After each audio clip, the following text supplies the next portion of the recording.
Pues con el tema que llevamos del Sermón del Monte, hoy nos tocan unos versículos que yo sinceramente me gusta más escuchar, oír de eso, más que hablarlo yo, porque como que todo el Sermón del Monte nos compromete a todos. Son palabras duras. Pablo decía que el corazón es engañoso más que todas las cosas, pero lo único que puede hacer que el corazón no nos engañe es Jesús, porque Él todo lo que hablaba y todo lo que decía iba dirigido precisamente al corazón. Así que el único que puede hacer que nuestro corazón no nos confunda es escuchar a Jesús y dejar que su palabra llegue a nuestro corazón. La palabra entra por nuestros oídos, pero muchas veces la filtramos tanto según nuestras conveniencias, según nuestras preferencias, que no dejamos que lleguen al corazón. Así que vamos a dejar que la palabra de Jesús llegue a nuestro corazón para que pueda hacer su labor.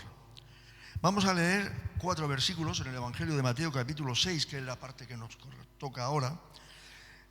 Evangelio de Mateo, capítulo 6, verso del 1 al 4. Y en mi Biblia, que es la versión Reina Valera del 60, lleva un título, Jesús y la limosna. Pero es mucho más de esto. Aquí se habla de algo mucho más profundo que la limosna, perdón. Y dice allí la palabra del Señor: guardaos de hacer vuestra justicia delante de los hombres para ser vistos de ellos. De otra manera, no tendréis recompensa de vuestro Padre que está en los cielos. Cuando pues des limosna, no hagas tocar trompeta delante de ti, como hacen los hipócritas en las sinagogas y en las calles, para ser alabados por los hombres. De cierto os digo que ya tienen su recompensa. Mas cuando tú des limosna, no sepa tu izquierda lo que hace tu derecha, para que sea tu limosna en secreto, y tu Padre, que está en lo secreto, te recompensará en público. Pues vamos a considerar un poquito estos versículos tan profundos, ¿verdad? Cuando Jesús dijo en la oración sacerdotal en el Evangelio de Juan: no te pido, Padre, que los quites del mundo, sino que los guardes del mal. ¿Qué entendemos? ¿Qué pensáis vosotros? ¿A qué mal se estaba refiriendo Jesús? No te pido que los quites del mundo, sino que los libres del mal. ¿A qué mal se estaba refiriendo Jesús? Pues rápidamente nos viene a la mente el mal de nuestro adversario, del diablo. Líbralos, guárdalos del mal del adversario. Pero yo creo que deberíamos abrirnos un poquito más. Y creo que se estaba refiriendo Jesús a más cosas también. Al mal de nuestro adversario, por supuesto. Al mal que el mundo nos puede hacer. Pero también al mal que surge dentro de cada uno de nosotros. Que del mal de que debemos guardarnos incluye el mundo, por supuesto, también, pero el mal que surge de nuestra propia naturaleza caída, de nuestras propias concupiscencias, de nuestras intencionalidades y de motivaciones que afloran de nuestro corazón.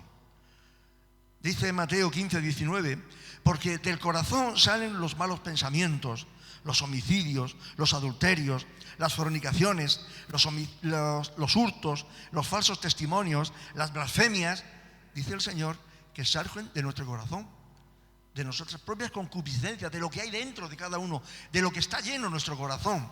Y lo estamos viendo cuando hemos estado considerando todo lo que hemos estado viendo en el Sermón del Monte, y el Señor decía que se peca y se comete homicidio ya en nuestros corazones.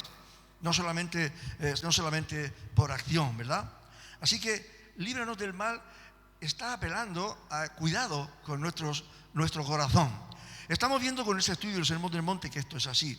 Y es por eso que Dios siempre apela a nuestro corazón. Dios siempre apela al corazón. Cuando Dios quiere buscar e iniciar la regeneración del hombre, del ser humano, siempre apunta al corazón. Apunta al corazón. No a aquello que se ve, no a lo que exteriorizamos, no a cómo vivimos, porque querer regenerar al ser humano sin empezar por el corazón Es como dice la palabra, como maquillar un muerto, como blanquear un sepulcro por fuera con cal y ponerlo blanco. Eso es, pero Dios no apela a eso, Dios no se dirige a eso. Él va al centro neurálgico de nuestras motivaciones, de nuestras actuaciones, de nuestros impulsos, va al corazón. Y por eso Jesús aquí está hablando de eso, apunta al corazón. Y empezando desde el corazón, entonces empieza a ir regenerando en ese proceso al ser humano. Quiero decir que lo que Dios busca es el corazón del hombre. Es tu corazón y es el mío. Por eso era muy incómodo para muchas personas, para muchos hombres. Ponerse delante de Jesús era como ponerse delante de alguien, un aparato de radiografía, porque se veía perfectamente todo lo que había dentro. Y a muchos esto les incomodaba. En Proverbios dice la palabra, dice el Señor: dame, hijo mío, tu corazón. Dame tu corazón y miren tus ojos por mis caminos. El Señor no se conforma con menos. Él busca el corazón. Y es allí donde Él va. En lo que llevamos considerado del Sermón del Monte, ya bastantes semanas, encontramos dos frases que Jesús pronuncia, que son como balizas, como marcadores que nos dan las directrices de toda su enseñanza. Lo hemos repetido muchas veces y vosotros lo sabéis. Dice: porque yo os digo que si vuestra justicia no fuere mayor que la de los escribas y fariseos, no entraréis en el reino de los cielos. Esto es una baliza, es una marca que va a ir delimitando todo el Sermón del Monte. Y luego dice más adelante: sed pues vosotros perfectos como vuestro Padre que está en los cielos es perfecto. Es otro hándicap, otro reto, ¿verdad? Como vuestro Padre es perfecto.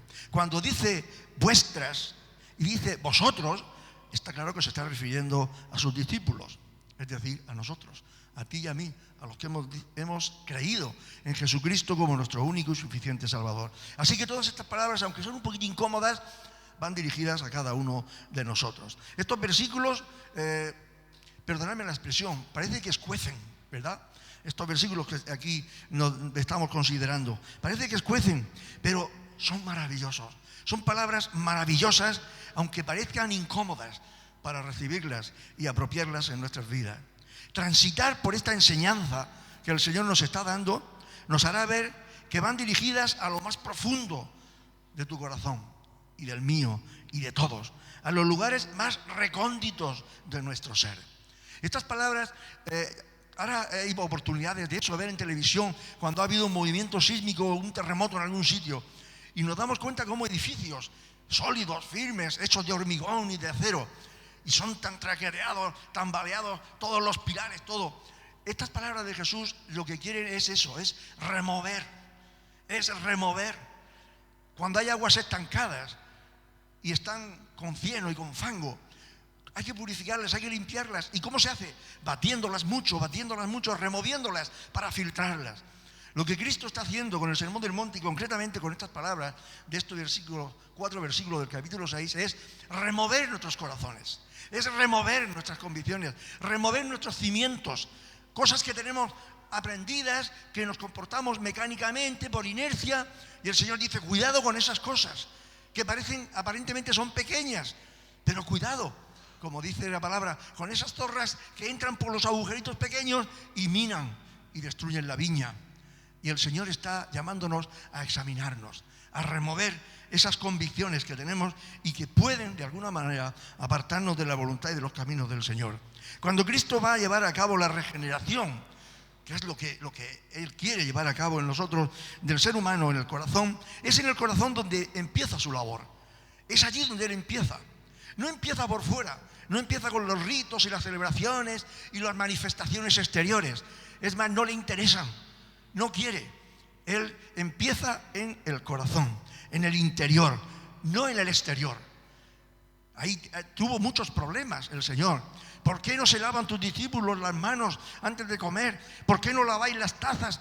Bueno, aquello pertenecía a un ritual de limpieza, de purificación. Pero el Señor está diciendo y está yendo al interior. Y tanto es así que en el Antiguo Testamento encontramos versículos que nos hablan de esto. Y dice: este pueblo de labios me honra. ¿Pero qué dice que está lejos de él? Su corazón. Este pueblo de labios me honra, pero su corazón está muy lejos de mí. ¿Por qué? Porque al Señor lo que le interesa es lo que hay en nuestro corazón, lo que sentimos. Es el cardia, ¿verdad? Pero es el que nos impulsa. El corazón es el que nos mueve a hacer aquellas cosas que de otra manera no se pueden hacer. La santidad interior es indispensable. La santidad interior es indispensable para relacionarnos con el Señor. De ahí la urgente necesidad de estar alertas en todo lo que puede arrastrar a nuestros corazones. Velad, dice el Señor, estad atentos. Estas alertas tenemos que tenerlas en cuenta, y es lo que Cristo está haciendo, alertándonos, que pueden arrastrar estas cosas a nuestro corazón, distraer nuestro espíritu y rebajar el grado de nuestra espiritualidad. Hay que estar atentos, aunque son palabras que de alguna manera son un poquito incómodas, como ahora vamos a ver. El cristiano, hombre y mujer, es la persona que siempre debe anhelar, siempre debemos estar delante del Señor, debemos anhelar ser examinados por el Señor. Dice el Salmo, examíname tú, oh Dios, examíname tú, oh Dios. El cristiano debe estar interesado en qué ve Dios en mi vida. No podemos mirar ni ponernos como ejemplo ni meta. Hemos decidido ir con el Señor. Hemos decidido que Él sea nuestra vida. Hemos decidido que Él gestione nuestra vida. Hemos decidido que Él tome el timón de nuestra vida, el volante de nuestra vida, que Él nos conduzca. Hemos decidido eso. Pues entonces tenemos que estar siempre dispuestos, atentos, nuestros oídos, a ver qué dice nuestro piloto divino. A ver por dónde dice que quiere que vayamos, qué quiere que hagamos, qué quiere que digamos y sobre todo cómo quiere que lo hagamos y cómo quiere que lo digamos. Así que tenemos que estar atentos a ver qué ve Dios en mí, cómo me ve Dios a mí, cómo me está viendo ahora mismo. Solo de esta forma llegaremos a conocer tal y como realmente somos y que anhelamos. Si nos ponemos en las manos del Señor y Él dice, y Él nos examina y dice qué es lo que hay dentro de cada uno de nosotros. Y ese conocimiento nos llevará ineludiblemente y desesperadamente, sí, desesperadamente, nos llevará a acudir a Jesús. Mirad cuando se dan por ahí clases de socorrismo, en los Boy Scouts y en muchos lugares, y sobre todo de salvamento de personas que se están ahogando, siempre lo primero que se les enseña a los salvavidas, a los que van a estar vigilando, y si llega el momento de salvar a alguien, siempre se les enseña que cuando alguien se está ahogando, lo primero que tienen que hacer no es ir y ir a él y a cogerlo y salvarlo, no. Tienen que intentar por todos los medios utilizar algo a la distancia, un palo o una cuerda, un salvavidas. ¿Sabéis por qué? En último extremo hay que ir y sacarlo, en último extremo. Pero antes de eso hay que hacer intentar otras alternativas. ¿Sabéis por qué? Porque cuando una persona se está ahogando, no le va a importar quién es el que va a salvarlo. Se va a agarrar de tal manera, si es tu padre, como si es tu hermano, como si es la persona que más quieres, se va a agarrar de tal manera que por salvarse ella va incluso a ahogar al que va a salvarlo. Por eso hay que intentar de alguna manera, desde lejos, lanzarle un salvavidas, y si es que no hay más remedio, pues se va. Pero es eso, por eso cuando los salvavidas de las playas salen, van con un flotador debajo del brazo para lanzárselo, para no acercarse a él, porque es muy peligroso. Sí, de esa manera, cuando el Señor nos muestra lo que hay en nuestro corazón y nos vemos tan perdidos, tan desesperadamente perdidos, es cuando entonces desesperadamente acudiremos a Jesús. Solo de esta manera veremos lo perdidos que estamos y lo mal que estamos. Si no experimentamos esto, ¿sabéis lo que estamos haciendo? Jugar a ser cristianos, aparentar que somos cristianos, pero no somos cristianos rendidos a Cristo en toda circunstancia y al 100%. El anhelo del cristiano fiel es vivir siempre en la presencia de Dios. ¿Es ese vuestro anhelo? ¿Es el anhelo de vivir siempre en la presencia del Señor? Siempre, sea cual sea la circunstancia, sea cual sea el momento, estemos haciendo lo que estemos haciendo, es vivir en la presencia de Dios. Y esto nos incomoda porque no nos gusta que nos vigilen, no nos gusta que nos controlen, no queremos que haya cámaras, no queremos que haya grabadoras, porque queremos vivir nuestra libertad. Y no hay mayor libertad que es vivir como esclavo de Cristo. Es más, en lo más íntimo, en lo más secreto, vivir en la presencia del Señor, no en el aspecto exterior. Dice la palabra que de la abundancia del corazón habla la boca. Así que, ¿de qué está lleno el corazón? ¿Del Señor? ¿De Cristo? ¿De qué está lleno nuestro corazón? ¿Qué es lo que abunda en nuestro corazón? No se puede dar testimonio de Cristo si Cristo no está en el corazón. Muchas personas hablan y dicen, es que yo no sé dar testimonio, es que yo no sé explicarme, yo no tengo oratoria, yo no tengo palabras. ¿Cómo que no? Sí que las tienes. Da tu testimonio.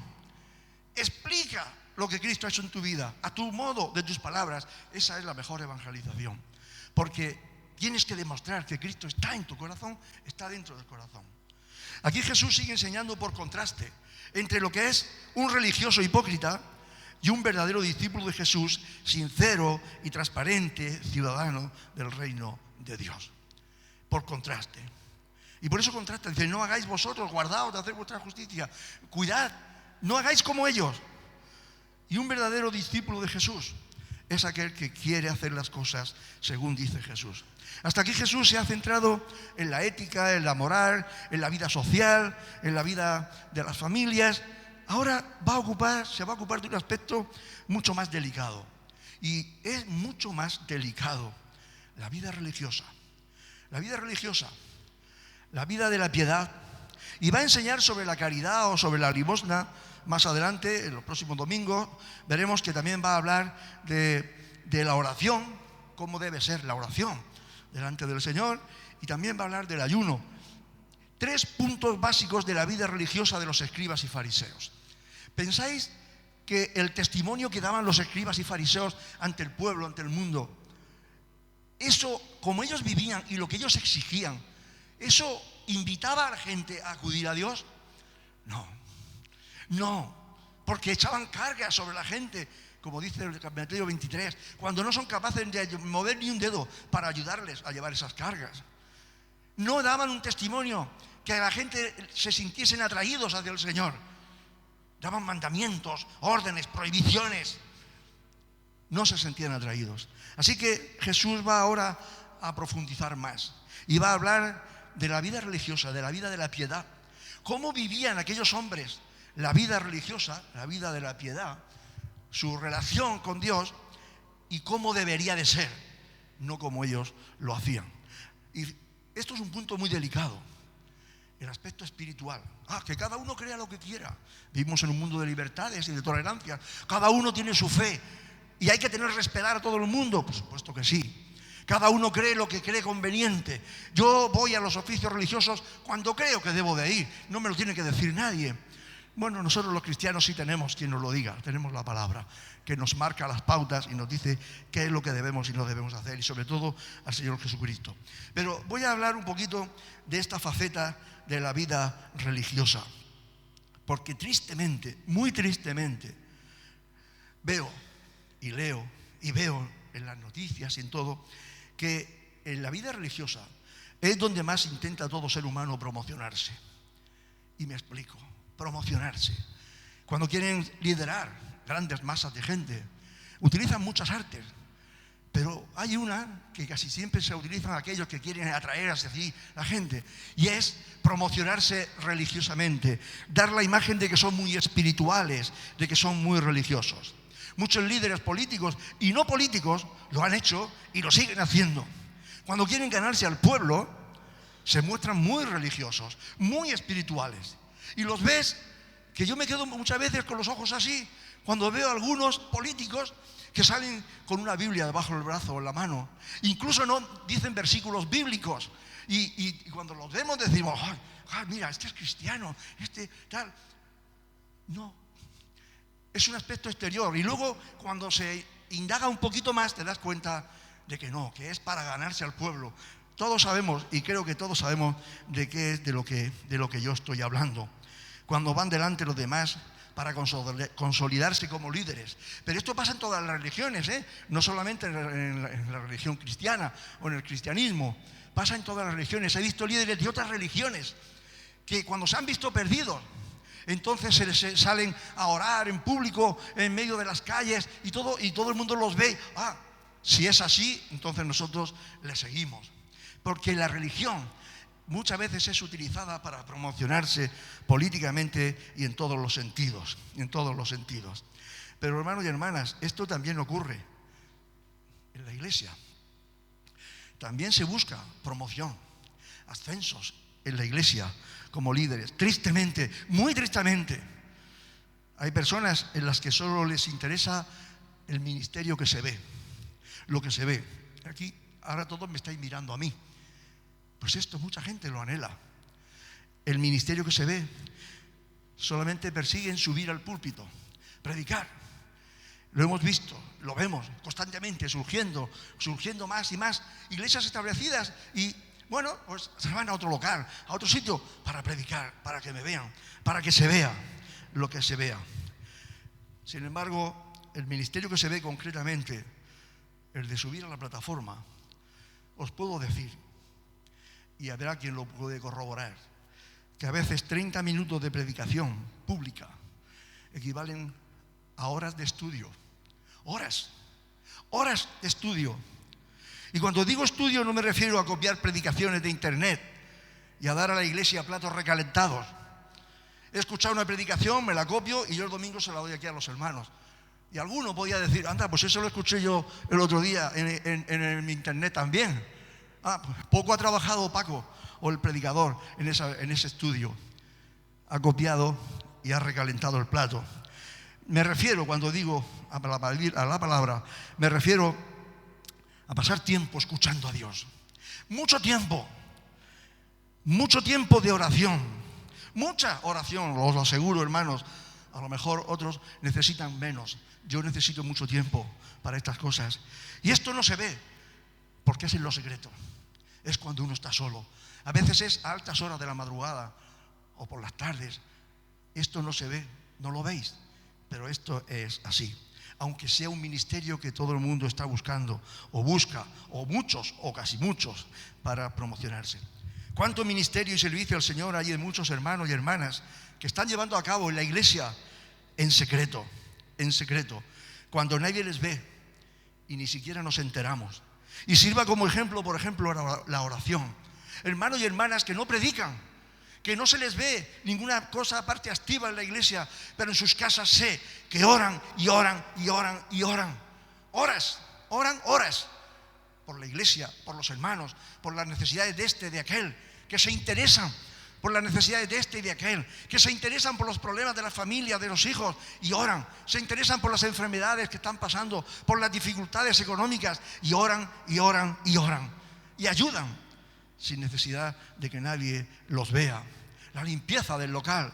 Muchos no sabemos quién limpia el local, pero alguien lo limpia.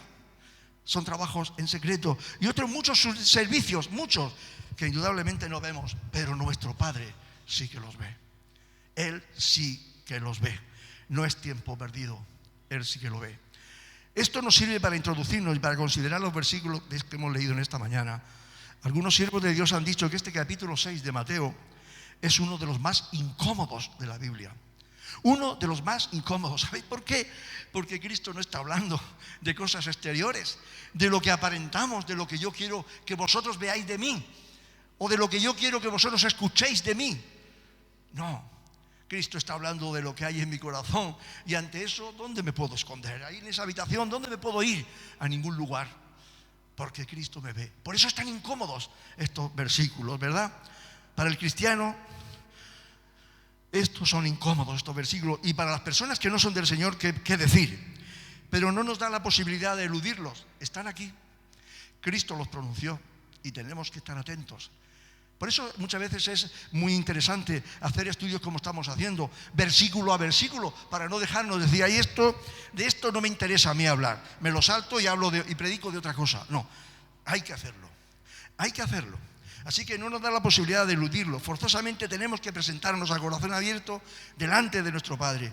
En los versículos, que es un todo, desde el 1 del versículo capítulo 6 hasta el 18, se nombra al menos 10 veces, 10 o 12 veces se nombra vuestro Padre, nuestro Padre, el Padre, constantemente está hablando y refiriéndose a Dios. Y 4 o 5 veces se repite la palabra en secreto. Cuando des limosna, cuando ores, cuando ayunes. Está diciendo lo que tenemos que hacer. Y se repite mucho ese cuando. Ya lo veremos el domingo que viene y lo siguiente.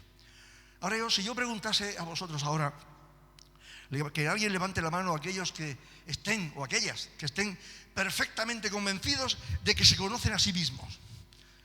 No sé cuántos levantaríamos la mano. Yo estoy perfectamente convencido que me conozco a mí mismo y sé cómo soy y sé lo que hay en mi corazón. Bueno, esto es muy difícil porque no sabemos cómo vamos a reaccionar en cualquier circunstancia que se nos presente en la vida. Creo que el mayor problema que tiene, muchas veces el problema que tiene el ser humano es precisamente esto, que están plenamente convencidos de cómo son. Yo me conozco, yo sé cómo yo soy. Y cuando llegamos a este conocimiento nos damos cuenta de que es un conocimiento doloroso, la verdad. Pero no, ¿por qué? Porque no nos gusta lo que vemos. Y aquí Jesús nos pone ante esa realidad, en lo más secreto y profundo de nuestro ser. Pues no se trata de lo que exteriorizamos, sino de lo que realmente somos y hay dentro de cada uno de nuestro corazón. En el versículo 1 nos da una introducción que nos sirve para todos, de lo que va a desarrollar desde el versículo 2 hasta el versículo 18. Y dice, guardaos, guardaos. Empieza con esa palabra, una advertencia, cuidado, tened cuidado con esto, para que no hagamos o no nos comportemos como los legalistas. Guardaos, y se lo está diciendo a sus discípulos y se nos lo está diciendo a nosotros. Guardaos, tened cuidado. Antes de nada tendríamos que aclarar lo que parece una contradicción, porque alguno a lo mejor que está siguiendo las enseñanzas que estamos dando, alguno dirá, Paco, aquí hay algo que no encaja, aquí hay algo que no encaja. Te hablas de lo secreto, que Jesús está invitándonos a hacer cosas en lo secreto donde nadie nos ve. Pero es que dice en el versículo 16 del capítulo 5, dice allí, así alumbre vuestra luz delante de los hombres para que vean vuestras buenas obras y glorifiquen a nuestro Padre que está en los cielos. ¿Qué hay que hacer? ¿En lo secreto o debemos dejar que los hombres vean mis obras? Bueno, esto tiene su explicación. No hay ninguna contradicción. Así que dice el Señor en ese versículo 16, para que glorifiquen a vuestro Padre que está en los cielos. Jesús lo que está diciendo es que se tienen que ver nuestras obras, pero no para que me glorifiquen a mí, no para que la gente confíe en mí, no para que vean que soy maravilloso y que yo soy extraordinario, sino hay que hacerlo para Dios. Lo que hay que hacer a la gente es decirle, no a mí no me miréis, mirad a Dios. Si veis que yo hago esto y esto y esto y esto, no es por mí, es mirad a Dios. Es porque está Cristo dentro de mí. Es atraer la atención no hacia nosotros, pero aunque atraigamos esa atención en algún momento, no es esa atención sobre mí, sobre nosotros, sino sobre el Señor. Recordemos los ejemplos de Daniel, los ejemplos de José en el Antiguo Testamento. No yo no interpreto nada, yo no hago nada. La gloria es para Dios. Si he interpretado un sueño, es el Señor el que lo ha hecho, yo no. Esto es muy tentador, hermanos y hermanas. Es muy tentador y lo vemos. Cómo hay muchas personas que se aprovechan de las bendiciones o de lo que el Señor les da para que hacer que la gente se fije en ellos, para buscar su gloria. Y el Señor aclara muy bien, para que glorifiquen a vuestro Padre que está en los cielos. No soy yo, es Dios. No soy yo, es Jesús que vive en mí. Es Jesús que vive en mí. Dicho esto, decimos entonces, ¿cuál es la elección? ¿Agradar a Dios o agradar a los hombres? Pensamos. Pero yo creo que no es esta la elección. No es esto la disyuntiva en la que nosotros nos pone el Señor. No es si agradar a Dios o agradar a los hombres. Es agradar a Dios o agradarme a mí. Ahí sí que está el detallito, ¿verdad? No es agradar a los hombres, es agradarme a mí o agradar a Dios. Mi vida cristiana es agradarme a mí o es agradar a Dios. Ese es el detalle importante. El yo nos hace mucho daño. Recordemos al fariseo en Lucas 18, 9 al 14. Yo no soy como los demás hombres. Yo no soy como este publicano. Yo ayuno. Yo doy diezmo. Yo. Ese es el problema. Yo. Busco que los demás tengan buena opinión de mí y así atraigo la atención sobre mí y entonces quedo complacido. Es a esto a lo que se está refiriendo el Señor. Hermanos, si lo que deseamos si lo que tú buscas y yo es agradar a Dios siempre, en todo, entonces has alcanzado el objetivo que Cristo plantea en nuestras vidas. ¿Hay un objetivo más elevado y sublime para el cristiano que agradar a Dios? ¿Es eso lo que hay en tu corazón? Pues maravilloso, que el Señor te bendiga. Que ese sea nuestro objetivo, agradar a Dios, vivir en su presencia, agradarle a Él, de tal manera que el Señor pueda decir en cada cosa, en cada trabajo, en cada acción de tu vida, en cada pensamiento, pueda decir: bien, buen siervo y fiel. Que sea Él, Señor, el que lo diga. Bien, buen siervo y fiel. Y no: qué maravilloso soy. Hoy he predicado, hoy me han visto. Y que luego digáis: pues Paco decía el domingo pasado esto y esto, y ahora yo me he dado cuenta que lo he visto en tal sitio, está haciendo lo contrario. No. ¿Hay un objetivo más elevado y sublime para el cristiano que agradar a Dios? ¿No es así como vivió Jesús? Como escondido, como en un lado para manifestar la gloria del Padre. Yo hago siempre lo que el Padre quiere, lo que el Padre decide. Hacer la voluntad de Dios, hacer la voluntad del Padre. Dios sabe que si esto es lo que pretendemos, Él sabe si es esa la idea, porque Él sabe todo lo que pensamos. Él es omnisciente, Él es omnipresente. Él sabe lo que pretendemos, si su gloria o la mía. Vemos que Jesús no dice que Él dará recompensas, sino que las recompensas las dará Dios. Se habla aquí de recompensas y podemos decir: pues entonces hay recompensa. Si yo hago algo en secreto y no tengo recompensa ninguno porque nadie se entera, no te preocupes, que el Señor te recompensará, porque Él ve lo secreto y te recompensará en público. Es de quién esperamos la recompensa de lo que Jesús está diciendo. Los que hacen esto a bombo y platillo para que todo el mundo lo vea y tocan trompetas cuando están dando una limosna, lo que están pretendiendo es agradar a los hombres y agradarse ellos mismos. Bueno, pues ya tienen la recompensa, ya los están viendo, lo que ellos buscaban. Pero el Señor dice que no quedará nada ni nadie sin recompensa. Jesús habla también de recompensa. No debemos hacer las cosas esperando ser recompensados, pero dice que Dios recompensará. Pero es muy triste buscar ser recompensados por los hombres. Las recompensas de Dios son eternas, sublimes, infinitamente mejores que las recompensas que los hombres nos pueden dar. Porque los hombres hoy te ensalzan y mañana te humillan hasta lo más bajo. Nadie ha hecho más por los hombres que Jesús. Nadie ha hecho más que Jesús. Y vemos cómo fue recompensado por los hombres, ¿verdad? Un domingo estaban glorificando el bendito el que viene en nombre del Señor, hosana, el Rey de los... Y al domingo siguiente estaban diciendo: crucifícale, crucifícale, crucifícale, fuera con este. Su sangre sea sobre nuestras cabezas. Esa es la recompensa de los hombres.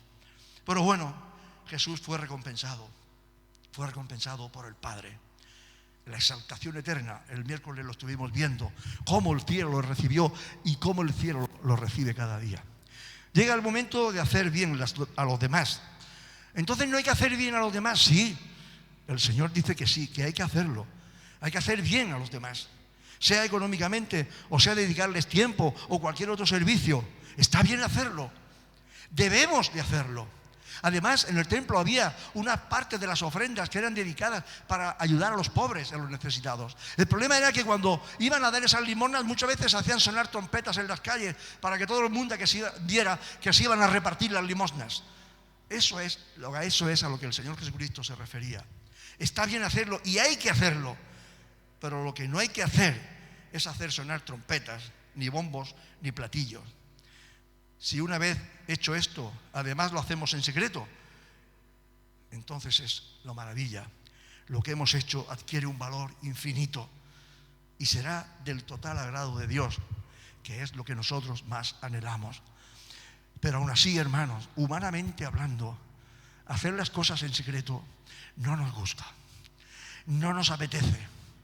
Yo he visto a personas ayudar a pobres, lo he visto yo, ayudar a pobres aquí en el pueblo, ayudar a un pobre, y han llamado a un niño y le han dicho: toma este dinero y dáselo a aquel señor que hay ahí en la esquina. Hacer eso nos gusta más ir y darlo nosotros. Y ese pobre nunca ha sabido quién ha sido la persona que le ha mandado, que le ha dado ese dinero, porque nunca lo ha visto, ni siquiera con sus ojos nunca le ha visto. Podemos imaginar grandes aportaciones económicas de ayuda por personalidades, deportistas, políticos, a los necesitados, anunciadas en todo tipo de periódicos y noticias. Bueno, están en su derecho de hacerlo así, ¿verdad? Pero la recompensa que ellos buscan ya la tienen, que todo el mundo les vea. Hacer estas cosas totalmente en secreto sé que es muy difícil.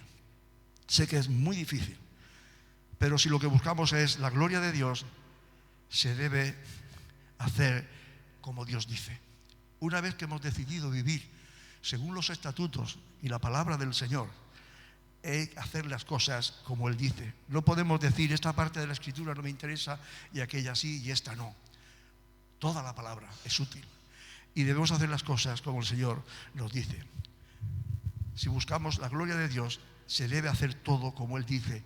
Y seguro que también no te vas a quedar sin recompensa. El Señor te va a recompensar. Dios no es injusto. Dios no debe nada a nadie. Mirad, no sé si conocéis el versículo, creo que sí, lo reconocéis todos, el versículo que hay en Proverbios 19:7, porque es interesante. Dice, a Jehová presta el que da al pobre, y el bien que ha hecho se lo volverá a pagar. Al Jehová presta. O sea, cuando yo doy una limosna y ayudo a alguien, no estoy ayudando a esa persona. Sí, pero no. Es a Dios a quien estoy obedeciendo. Estoy obedeciendo lo que Dios dice. Él dice, a Jehová presta el que da al pobre, y el bien que ha hecho lo volverá a pagar. El Señor siempre recompensa. Sé de ayudas a personas que nunca supo nadie quién las hizo. Yo recuerdo, lo he vivido. Personas que han ayudado a otras familias muy necesitadas y nunca esas familias jamás supieron quién fue quien les dio esa ayuda, esa cesta de comida o ese dinero. Lo dejaban en la puerta de la casa, tocaban a la puerta y se marchaban. Sí, cuesta, pero el Señor eso lo ve y Él recompensa. Y el Señor no debe nada a nadie, no debe nada a nadie. Jesús no está diciendo que no debemos hacer estas acciones, que sí, que hay que hacerlas, pero que el propósito no sea que los demás se enteren. Si lo que hacemos es un servicio a Dios, Él lo ve, aunque lo hagamos en secreto, No pregones a todo el mundo lo que haces, ni siquiera a ti mismo. Pero el Señor va más allá. El Señor va un poquito más allá de todo esto. Porque puede ser que alguien o yo haga una buena acción con los demás, dé una limosna a alguien, ayude a alguien y no se entere nadie. Puede ser, pero me entero yo. Y digo, qué maravilloso soy. Señor, mira lo que he hecho, Y no se lo he dicho a nadie, no lo sabe nadie. Nada más que lo sabes tú y lo sé yo. Pero tenlo en cuenta, ten lo que yo he hecho. Puedo enorgullecerme a mí mismo. Y esto es lo que Jesús está enseñando y recordándonos. Guárdate, cuando decíamos al principio, ¿de qué mal? También del mío, de mí mismo, de mi ego. Sí, recordemos lo que decía el fariseo, ¿os acordáis? Yo no soy como los demás. Yo soy mejor, yo soy una maravilla. Nuestra mano izquierda no debe saber lo que hace la derecha. Y las dos manos están en el mismo cuerpo. Y no se tiene que enterar una de lo que hace la otra. No se lo he dicho a nadie, pero en mi libro de contabilidad yo lo he apuntado. Y lo he apuntado en el capítulo del haber, para que quede constancia por escrito. Yo me lo he apuntado en mi haber, no en el debe, en mi haber. Lo único que tenemos, lo único que yo tengo y lo único que tú tienes en tu haber es lo que Cristo ha hecho por ti. Es lo que Cristo ha hecho por nosotros. Eso es lo que hay en nuestro haber. No hagamos números. La contabilidad la lleva el Señor. Y no se olvidará de nada. Os voy a llevar a leer el capítulo 25 de este mismo Evangelio. Capítulo 25. Me viene a la mente y dice el versículo 35 al 40. Porque tuve hambre y me disteis de comer. Tuve sed y me disteis de beber. Fui forastero y me recogisteis. El tema de los forasteros es interesante.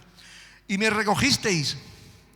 Estuve desnudo y me cubristeis. Estuve enfermo y me visitasteis en la cárcel y vinisteis a mí. Entonces los justos le responderán diciendo, Señor, ¿cuándo te vimos hambriento y te sustentamos, o sediento y te dimos de beber? ¿Y cuándo te vimos forastero y te recogimos, o desnudo y te cubrimos? ¿O cuándo te vimos enfermo en la cárcel y venimos a ti? Y él respondió, y respondió el rey, les dirá: de cierto os digo que en cuanto lo hicisteis a uno de estos, mis hermanos más pequeños, a mí me lo hicisteis. A mí me lo hicisteis. No se lo olvida al Señor. Él lleva bien la contabilidad, lo lleva todo muy bien anotado. Y algún día se verá, y algún día se verá. Y termino. Y con tu Padre, y tu Padre que ve en lo secreto te recompensará en público. Notemos que Jesús en ningún momento del sermón, en el tiempo que llevamos estudiándolo, ¿habéis visto que el Señor haya recomendado, por ejemplo, cómo hay que predicar el Evangelio? Mirad, cuando tengáis que predicar el Evangelio para que la gente se convierta, tenéis que hacerlo así y así y así y así y así y así. No, no existe eso. Además, yo creo que casi no existe casi en ningún sitio. ¿Por qué? Porque Jesús lo que invita para atraer a los ciudadanos al reino de Dios, para atraerlos hacia Jesús, Jesús de lo que está hablando es de que de lo que se trata, sí, predicar la palabra, claro, la fe viene por el oír, que de lo que se trata es de que la palabra llegue al corazón, que entre por los oídos y baje al corazón, no que la filtremos y la desechemos. Y ya no me acuerdo de lo que hablamos el domingo pasado. De lo que se trata es del testimonio, hermanos. Se trata de la vida que vivimos. Entonces, ¿qué? Parece que de lo que se trata no es, según dice Jesús, no es de lo que sabemos de la palabra, sino de cómo vivimos lo que sabemos. ¿Cómo vivimos lo que sabemos? Hemos estado y estamos estudiando el Sermón del Monte. ¿Lo estamos viviendo? ¿O es solamente una enseñanza que decimos, bueno, eso era porque como era para los fariseos y los escribas? Eso era en aquel tiempo. No, hermano ni hermana, no. Esto está aquí para ti y para mí. Está para ti y para mí. No solamente hay que conocer el Sermón del Monte y decir qué maravilla las bienaventuranzas, es todo lo que hay detrás también. No se trata de lo que sabemos, del conocimiento que tenemos de la palabra, sino de cómo vivimos ese conocimiento, cómo vivimos, cómo la ponemos en práctica, lo que Jesús nos está diciendo. Entonces, ¿qué? No se trata de esto.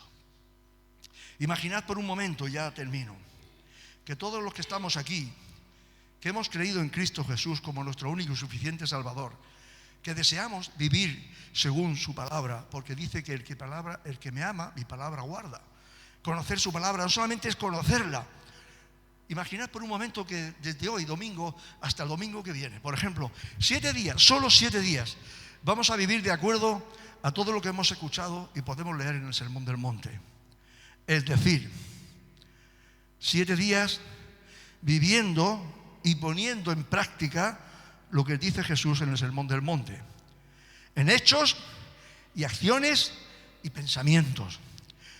Es decir, en total confianza que somos ciudadanos del reino, que recibiremos consuelo, que recibiremos la tierra por heredad, que con toda seguridad seremos saciados, que alcanzaremos misericordia en la certeza de que veremos a Dios, que seremos llamados hijos de Dios, que se nos hará justicia de Dios, que seremos bienaventurados cuando nos persigan por causa de Cristo, que debemos alegrarnos y gozarnos porque tendremos galardón en los cielos, que se nos ha concedido ser sal y luz de la tierra, que vivamos sabiendo que nuestra justicia es Cristo, que vivamos en paz con todos, hasta en los pensamientos, no cometiendo adulterios en nuestros pensamientos, no cometiendo homicidios en nuestros pensamientos, incluso estar dispuestos a hacer cirugía mayor en nosotros mismos, amando a nuestras esposas y a nuestra familia, como nos dice el Señor, que nuestra palabra sea sí y no, amando a nuestros enemigos al modo en que Jesús lo hizo, saludando a los que me caen bien y a los que no, haciendo todo lo que para Dios y haciendo todo como para Dios y no para mí mismo, ni para ser aplaudido del mundo, dedicando mucho tiempo a solas con el Señor, no haciéndome tesoros en la tierra, no teniendo afán ni ansiedad por las posesiones, sin juzgar a los demás, tratando a los demás como quiero que me traten a mí, sabiendo que la puerta estrecha y el camino angosto lleva a la vida. Que se nos conozca por los buenos frutos, que cuando digamos Señor, Señor, sea porque queremos hacer la voluntad de Dios, que nuestra vida esté cimentada en la roca que es Cristo. 7 días, hermanos. Vivir una semana de acuerdo a esto que Dios, Jesús, dice en el Sermón del Monte. Una semana viviendo así, todos, como iglesia. no solo como oidores, sino hacedores de la palabra. Viviendo un tiempo, toda la iglesia, viviendo un tiempo esto que Jesús propone. ¿Pensáis, pregunto, pensáis que habrá recompensa de parte de Dios si hacemos esto? ¿Habrá recompensa? ¿Sí o no? Habrá recompensa, ¿verdad? Pues que el Señor nos bendiga.